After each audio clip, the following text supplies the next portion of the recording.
pinakamalungkot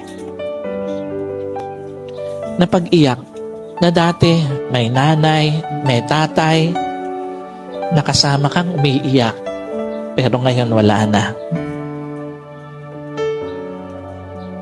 Sino po rito? Ngayon niya nare-realize, ang lungkot palang umuwi nang wala ang nanay, ang tatay sa bahay.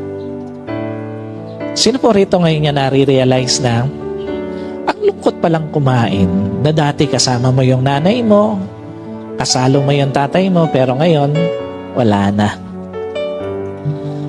At sino po rito ngayon niya nare-realize, ang hirap pala ng walang magulang, lalo na pagka may dinadala ka sa pamilya mo.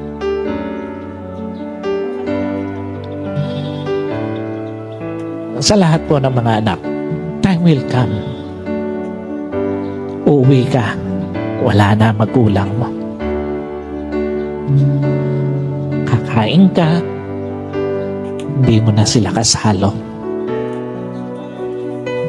At iiyak ka, wala ka nang maiyakan na nanay o tatay.